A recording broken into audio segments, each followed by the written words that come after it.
9. Thanks everybody for joining today. This is the virtual desktop and cloud desktop as a service webinar 2017, January. My name is Dwayne Barnes. I run the solutions engineering team for RapidScale.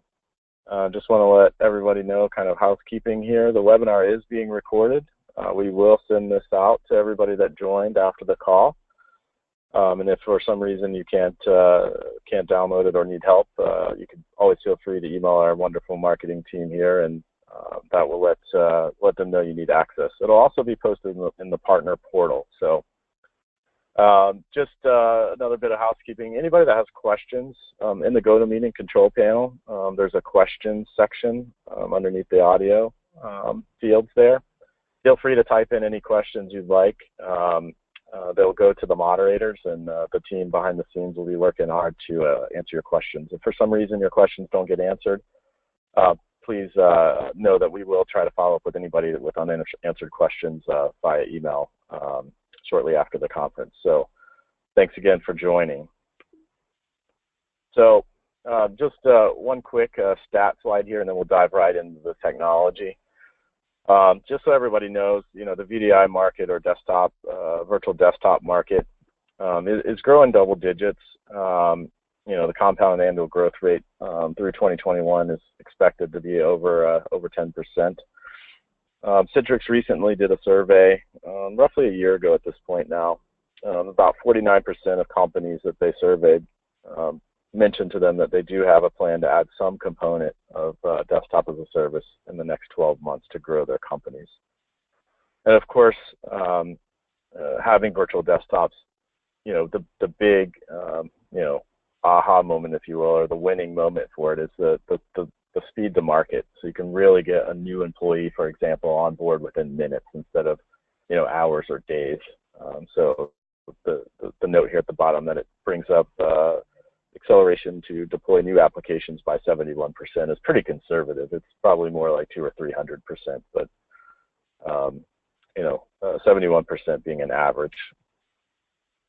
So what is it, right? You know, you're going to hear cloud desktops or desktop as a service or virtual desktop infrastructure or hosted desktops. There's a lot of different terminology being used out there. You know, and I try to break down the two most commonly used ones. VDI, right? That's the one that's been around forever, virtual desktop infrastructure. You know, generally speaking, when you hear VDI, that means somebody's deployed a virtual desktop infrastructure on their premise or in a co-location center, right? That's the technology originally developed by VMware way back in the day.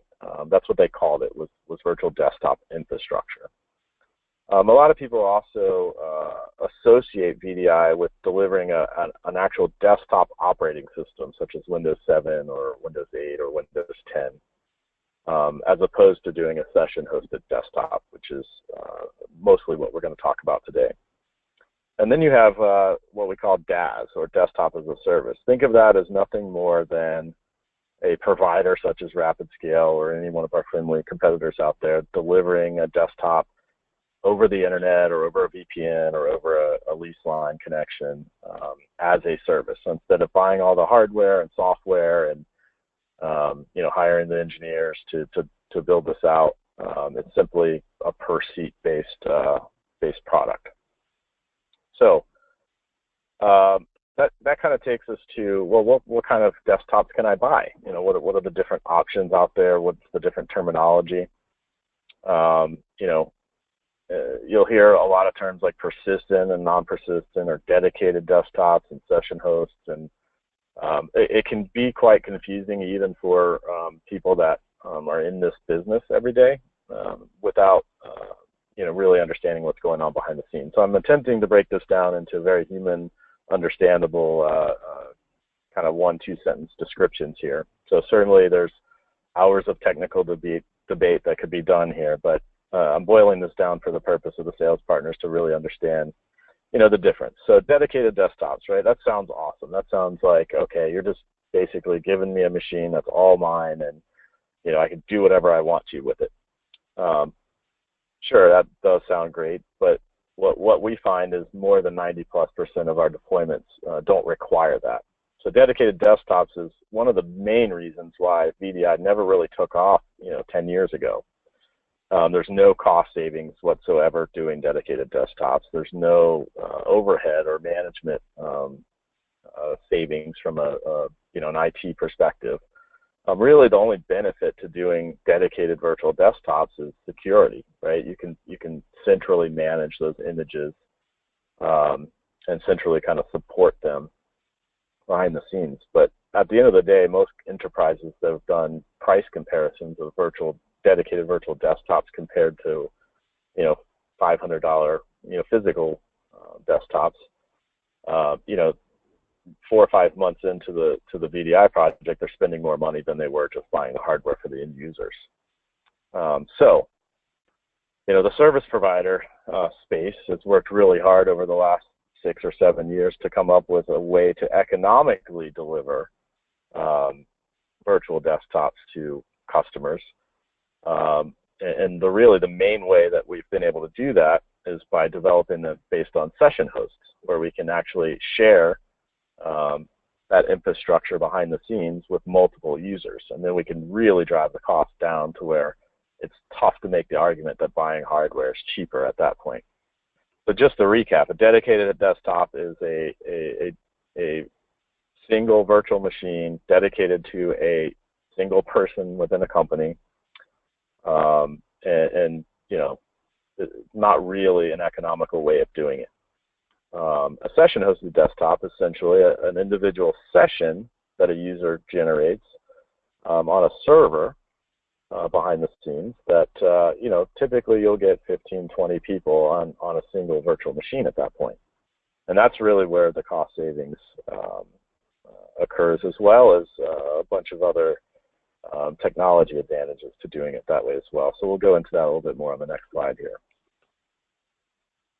One thing I did want to mention is licensing. So this comes up almost every day in my kind of travels around the U.S. Customers will say, well, can I bring my own licensing, or what licensing do I need? And, I've been told that I can't have a desktop in a cloud, and Microsoft won't allow that. And, there's just a lot of mystery around this and, concept of licensing. So what I'll attempt to do is break that down a little bit here too. So there's really, if you think about it, desktops in the cloud, there's 2 ways to deliver it. We talked about that already. But there's also 2 licensings that can be used. In the cloud, service providers are not permitted to deploy any Windows desktop operating system in a multi-tenant environment. And what we mean by that is I can't have customer A, B, C, D running on the same hardware with Windows 7 or Windows 10 licenses floating around on that same hardware. That's absolutely prohibited by Microsoft. So you might ask, well, then how do you actually sell cloud desktops? And the answer to that is the overwhelming majority of the providers that offer this as a service, we do it based off server operating systems. And that's called server-based VDI. And that's really where everybody saves money, right? So in the dedicated desktops, the only way for me to deliver a Windows 7 or Windows 8 or Windows 10 desktop to an end user is I have to dedicate the hardware to that customer, which means now I need 150, 200 plus desktops to make that an economical use case for that customer, which eliminates so many customers that really could benefit from desktop as a service.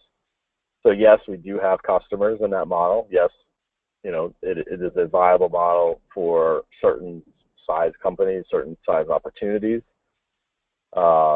Maybe a customers that are super highly regulated that can't be on shared infrastructure.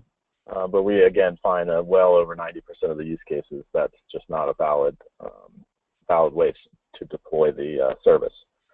So what we do is we actually install Windows 2008 or 2012 or 2016 server. And Microsoft has created this add-on installer called the desktop experience. And when we install that on the server, it basically turns it into a desktop. And so we're fully permitted to deploy that in our cloud and license that through our Microsoft service provider license agreement. And the end user can't tell the difference. And it's not that they're meant to tell the difference one way or the other. It's just with that desktop experience pack enabled, it looks like Windows 7 instead of a Windows 2008 server. It looks like Windows 8 instead of a 2012 server, and Windows 10 in a 2016 server. So you may wonder, or may have been told 6 months ago, that you can't have Windows 10 in a desktop, in a cloud desktop solution, and that was true. Even though Windows 10 has been out for laptops and desktop computers for a couple of years now, because all of us service providers actually deploy that on top of a server operating system, Windows 2016 wasn't generally available until early fall of last year. And so as soon as that became available, we were able to deploy Windows 10 desktops. So we've got plenty of them out there up in the wild running these days, and that's how we do that. So you might say, well, okay, what is RapidScale's platform deployed on? So we actually are a big Citrix shop. Most of you probably know that about us. Our co-founder, William Hyatt, has been a lead technology expert on Citrix for many years now. And Citrix themselves has been in business for over 25 years, virtualizing applications, servers, desktops for quite some time now. And so this slide is not meant to say Citrix is better than VMware, or VMware is not up to snuff with Citrix. We do have a fair number of customers on VMware Horizon, but they're very specific use cases. And we find, for the variety of reasons mentioned on this slide here, that Citrix actually scales a lot better than VMware in the larger environments, and is a lot simpler for us to manage. So you can just see a couple of bullet points here. For VMware Horizon, they have no management tools whatsoever to manage a large number of desktops. A lot of customers will have to bring in their own monitoring tools, their own capacity planning tools, their own performance monitoring tools that just don't exist in VMware. And mostly that's because VMware hasn't been doing it this long. They haven't been virtualizing desktops for 25 years. They've been doing it for 8 or 9 years or so now. So they just don't have quite the software development life cycle that Citrix has. So Citrix obviously been doing this a long time. The recent Forrester heat wave map here is basically, marked them as #1, obviously with a close second to VMware. And that is, again, as mentioned, VMware, there are use cases where it makes more sense to go that route, but it's pretty few and far between. Moving on just to the next slide here. We're pretty proud of this. We actually won an award last week, actually the week before last. Citrix named us the top innovator for enablement and growth for 2016, and we actually were competing with Fujitsu in that particular award category, and we took that award home, and our esteemed CEO, Randy Jeter, was on stage in California accepting that award. It's pretty cool. It's one of the very prestigious awards from Citrix, and essentially what it means is we were their fastest growing and most innovative partner for 2016. So we're quite proud of that, and of course there's all kinds of press releases out there about that if you'd like to know more about it. So what does RapidScale's cloud desktop come with? So again, as complex as it actually can be to deploy this stuff, we really try to make it simple for customers and sales partners to sell it. Like as mentioned, it's a per seat based solution. Our standard solution is based on Citrix. We can offer Windows 7, 8, or 10 desktop experiences. We do use Citrix's HDX protocol, which enables us to do high definition and ultra high definition 4K video to the desktop, which is a positive over VMware again. And I actually have a short video that I'll attempt to narrate as the streaming audio over GoToMeeting over PowerPoint is not as advanced as we would hope. So I'll narrate the video, but it's really short, and it'll show you kind of the difference in video quality between the two solutions. We do include antivirus, anti-malware integration with the desktop, so customers can be prepared for security. We we include that in the service. We do what's called golden image support. And essentially what that means is we'll work with the customer to install all their applications and get the desktop set up exactly how they want and give their groups of users access to whatever applications they'd like to have access to. And we'll manage and maintain that for the customer. We'll do all the patching and security updates, and that's done really at the click of a button. Citrix really makes that simple for us to do behind the scenes. And then, often the patches are done on Sunday night at, midnight or 3 a.m. or whatever, and then when the users come in Monday morning, everything is patched and updated, and nobody has to do anything from that point forward. We fully integrate with customers' Active Directory, whether that's on-premise or in our cloud or in Azure ADFS or anything like that. We do full integration there. And of course, as for many years now, Citrix supports all sorts of external peripherals. So if you're on a laptop and you want to use your webcam or microphone, that's all fully integrated. USB, printers, cameras, pretty much anything, external hard drives, all that sort of stuff is fully supported. And on the contrary, flip side to that statement, we do have customers that actually ask us to disable all that stuff for security reasons. So a lot of healthcare customers don't want their end users being able to print screen or save stuff off to USB hard disks and things like that. So from a security perspective, it's very, very customizable. And then, of course, from the client side, we can support pretty much any device that's been made in the last 5 years, no problem whatsoever. So any Windows machines, Macintosh, Linux even, Apple iOS devices, Android devices, what's called a thin or zero client, which for those of you who aren't familiar with that term, that's essentially just a dummy terminal that hooks up to a monitor and a network connection. And they tend to last quite a bit longer than PCs. There's no moving parts in them to fail. So the only thing that would ever fail on them is like a power supply or something like that.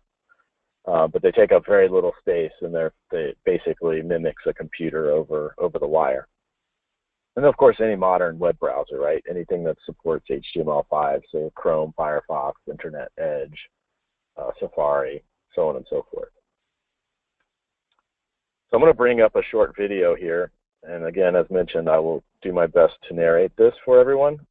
There will not be audio, but there are subtitles, so I will narrate this. And essentially, this video is going to show Citrix versus VMware on a 4K monitor, doing everything from video streaming to 3D engineering work, editing. So I'll go ahead and play it here. And you're going to see on the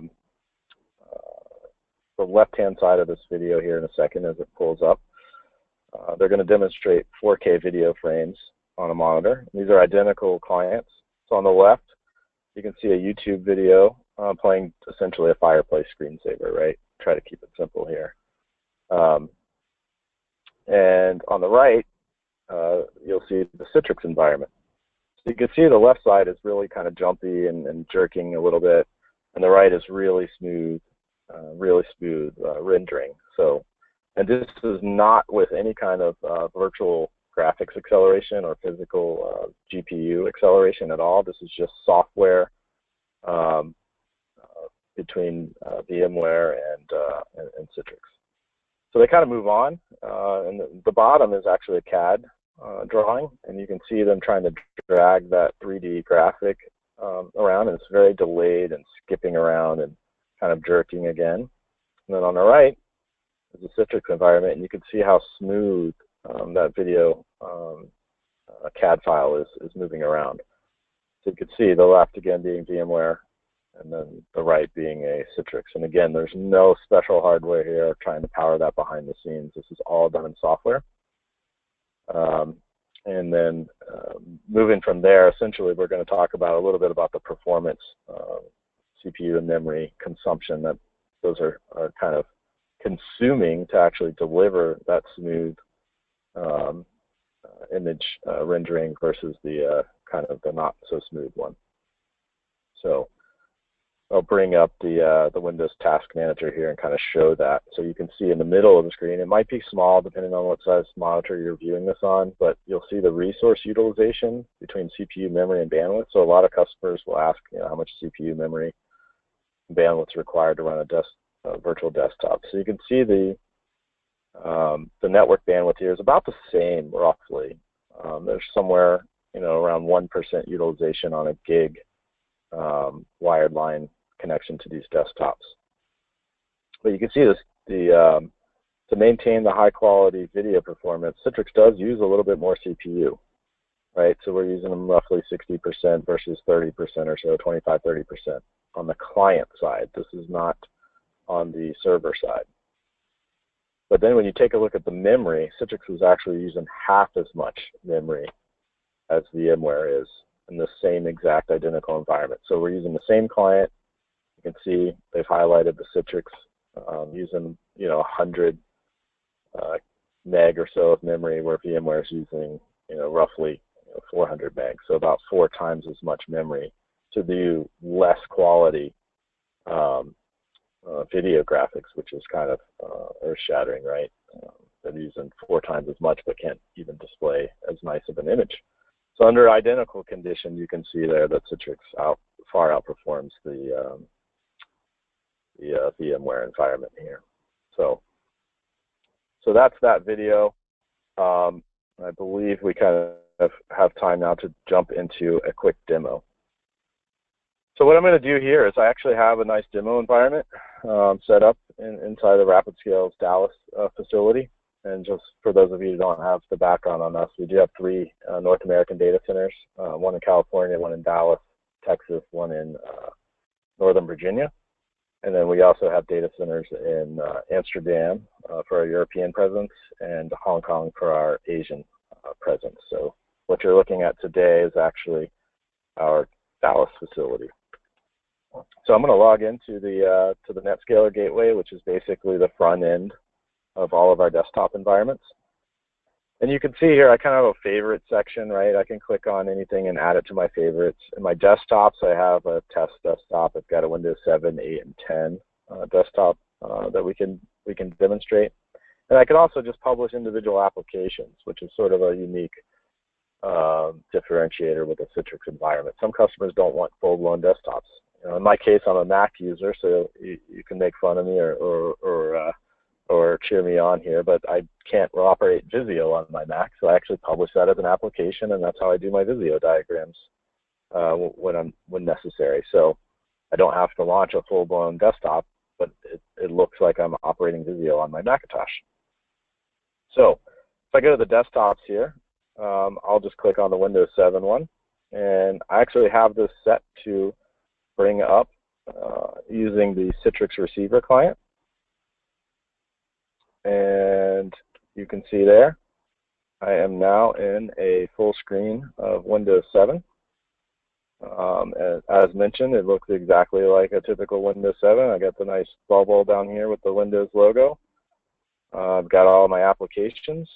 So I could bring up Chrome, for example, and I can go on and browse whatever internet sites I want. It's fully functional there.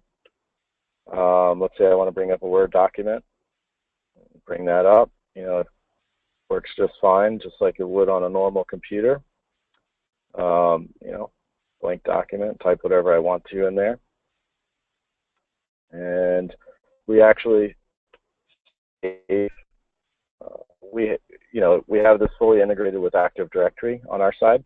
So everything is saving to a file server. All my profile information, all that sort of stuff is all real-time accessible here. So Outlook, Word, PowerPoint, anything that I do, you can see, and just for any technical people that happen to be on the call, I'm actually doing basic folder redirection back to a file server. So when I log off this machine, the next time I log on, I very well may get assigned to a different server behind the scenes, but I wouldn't know as an end user, and all of my documents and data are still there and fully accessible for me. And just to kind of show you that everything actually works as advertised here, we'll bring up a Windows 8 and a Windows 10 desktop as well. So you can see here the slight difference in the look and feel, right? You know, Windows 8 wasn't the most popular version of Windows, so not too many people adopted it. But you can see here, and this is mostly why most people hate the start menu in Windows 8, right? So it takes a little bit of getting used to, but you know, full functionality there for Windows 8. And then by far the most popular, especially recent times, is the Windows 10 experience. We'll bring that up here. And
can be upgraded to include intrusion detection and intrusion prevention services.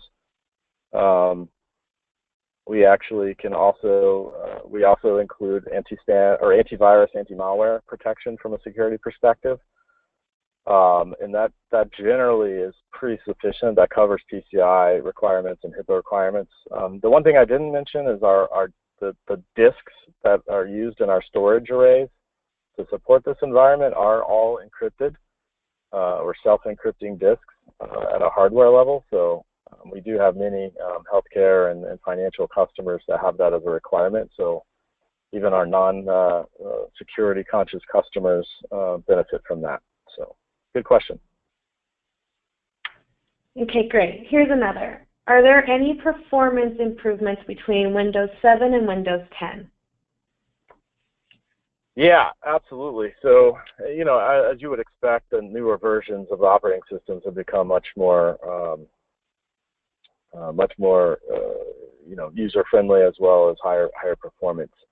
But in reality, the big thing that typically affects performance with desktops is the actual hard drive. So you guys probably know when you buy a computer, you kind of get the option of that traditional SATA drive that they'll advertise at like 5,400 RPMs. Or you can buy the fancy upgrade to the SSD drive, or in the Macintosh world, it's even better than that. You can get what's called PCI flash, which is super fast. And essentially, the reason it's faster is there's no spinning disk, right? With flash and SSD, it's just a solid-state device. So our storage backend that we use to deliver our virtual desktops, as well as all of our other cloud services, I should mention, is all flash. And we do that mostly because you can't really have a chance to make a first impression with a customer. And so when they deploy their virtual desktops with us, we want to make sure they have the absolute best experience possible. So the flash backend actually is what makes them super fast.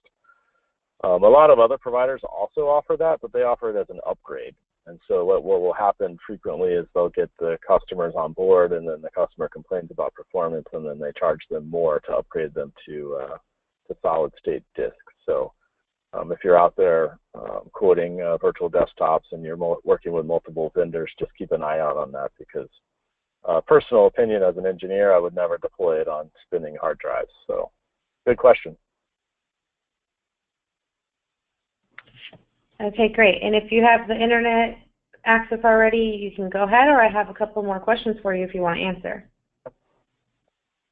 Yeah, I should be, hopefully everybody can see the slides here. And the only thing I was not able to show really was that Windows 10 desktop, so I'll click back on that now and it should pop back up. So apologize for that, everyone. I am on the road today, and the 4G connection is not always as good as it should be. So yeah, so here's the Windows 10 desktop. Everybody can see that. Much more modern. Start menu here. You know, full support for all the traditional applications. So, you know, sometimes you'll have customers ask you about, well, you know, how do I know that my applications will work? And our answer to that is, you know, 90+%, 97%, 98% of apps will work just fine. But we do have a proof of concept lab where we can actually, you know, test that out for customers. So, you know, we're fully aware that some customers might have that as a requirement, and we're fully happy to demonstrate that in a proof of concept that it will work just fine. And of course, there's no obligation there if it doesn't. You know, we're not going to hold them to any sort of contract. Really, the only other thing I would show you is I'd mentioned that we can also publish individual apps. So if you just wanted to see, you know, what a Visio app, for example, would look like, opening up outside of having the actual full-blown desktop. Essentially, what it does is it launches the Citrix viewer instead of the Citrix receiver client, and it looks like Visio is just opening it as an application on my Macintosh here. And you can see it's probably a little bit of lag on the web conference, but you can see it's pretty fast. No complaints from me as an end user here. So yeah, let's go on to some more questions. Okay, great. Here's one. What is the performance of an app such as Skype? Can you briefly touch base on its integration with rapid scale virtual servers? Yeah, absolutely. Yeah, so we do have Skype for Business running in the lab that I just showed you guys there. Thanks to one of our voice partners, Call Tower, for those accounts. So we do full integration with that. We also operate our own non-voice Skype for Business platform inside of our RapidScale cloud offering. So, you know, especially with the advent of Office 365, Skype has gotten a little bit more complex in the way it's licensed. So just web sharing and chat only, you know, no problem. We can operate that and offer that as a service. With the voice integration, obviously we're not a hosted voice provider, so but we do integrate with most of the ones that are pretty popular in the channel. We've done integration testing with everybody from RingCentral to Vonage to Call Tower to most of the major sort of UCaaS providers out there, and it works just fine. Essentially no different than it does on a physical desktop. Good question. Okay, great. And here's one more. What's the minimum cloud desktop a customer can buy? Very good question. So we actually have two flavors of this service that we offer, and I'm really only focused on the kind of 50 user and up version that we've been talking about today. So as noted, to do a full-blown cloud desktop with, you know, custom apps and all the performance and everything we talked about, that is a 50 user minimum service. But we're actually coming out with a sort of an SMB scaled down package later this quarter. that we're going to be calling Cloud Workspaces. And it used to be called Cloud Office years ago if you've been a RapidScale partner for a long time. We've basically sunset that product and have re-architected it and re-engineered it. And that will have a 10-seat minimum, and it's really designed for that, branch office, small office type business where they won't be able to install any custom applications, but will fully support all the major off-the-shelf software products from Microsoft, like QuickBooks, Peachtree, of course, the full Office suite, Adobe, Acrobat, all that sort of stuff for that kind of SMB user. So the short answer is it's 50 and up for the full-blown product, and then 10 and up for the SMB-focused product. Good question. Okay, and when users browse internet on a cloud desktop, what is the upload/download speed? Great question. So we're providing internet access to all of our cloud customers, whether they're desktop or not. And that speed is actually based on the virtual network interface on the desktop, which is set to 1 gig. So you will be able to get 1 gig of browsing speed up and down out of our data center. And I should mention that we actually don't charge for bandwidth out of our data centers. We include that into the cost of the products. So they do have unlimited upload, download, inbound, outbound data transfer to our product. Good question. Okay, great, and that covers all of them.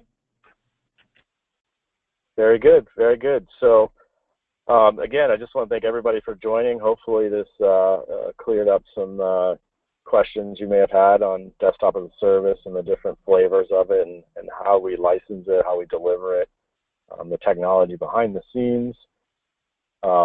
Just a couple of kind of side notes here. We do fully support dedicating graphics acceleration for customers that need high graphics applications like CAD and Revit and any like of the Adobe Photoshop, Illustrator type solutions, especially ones like we demoed in the video there.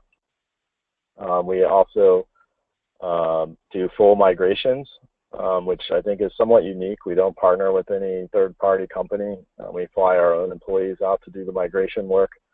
We're actually planning to do an upcoming webinar on migrations and the methodology behind how we attack those and really get very large-scale migrations done in as quick as possible, with maintaining as much uptime as possible. So migrations are quite important to services like this.